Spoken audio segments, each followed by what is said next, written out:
السلام علیکم ورحمۃ اللہ وبرکاتہ۔ الحمد للہ وحدہ والصلاة والسلام علی رسول اللہ، اما بعد، اعوذ باللہ من الشیطان الرجیم، بسم اللہ الرحمن الرحیم، فلا تقعد بعد الذکری مع القوم الظالمین، صدق اللہ العظیم۔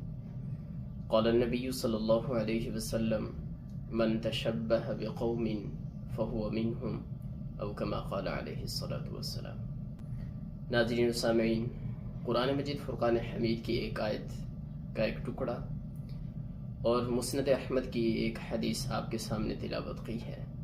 ناظرین و سامعین، ان دونوں پر گفتگو کرنے سے قبل آپ اسلامی جمہوریہ پاکستان کی ایک مشہور یونیورسٹی کچھ ایام قبل اس کے اندر جانب سے ایک ہولی کا انعقاد کیا گیا تھا، آپ اس کے مناظر دیکھ لیجئے، پھر اس کے بعد آگے گفتگو کریں گے۔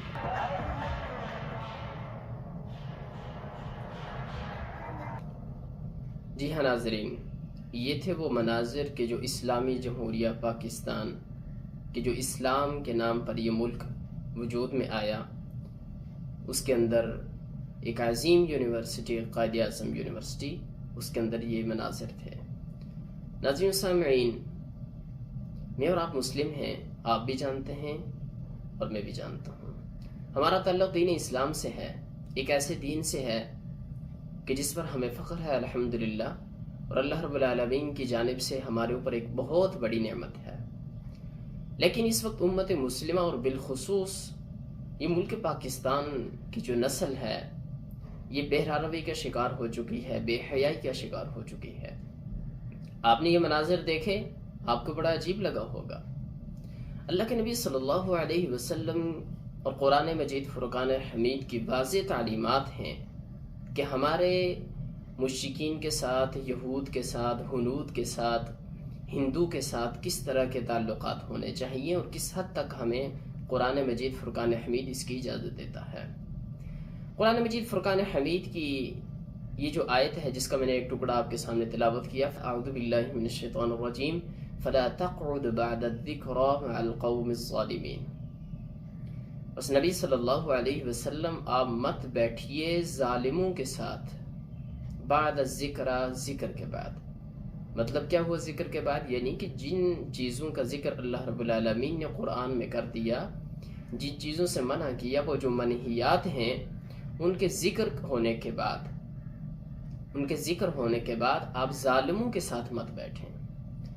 اور سب سے بڑا ظالم کون ہوتا ہے؟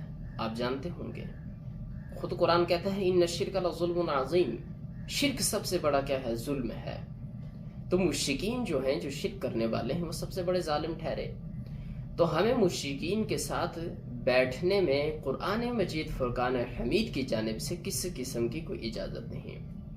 بیٹھنے سے مراد کیا ہے؟ آپ بیٹھ سکتے ہیں، آپ کے ساتھ کلاس کے اندر اگر یہ ایک ہندو بیٹھا ہے، ایک یہودی بیٹھا ہے، تو آپ بیٹھ سکتے ہیں اس کے ساتھ، لیکن عقیدت اور محبت کا اظہار، تحفے تحائف کا تبادلہ، ان کے رسومات کے اندر شرکت، یہ اسلام اس چیز کی اجازت نہیں دیتا۔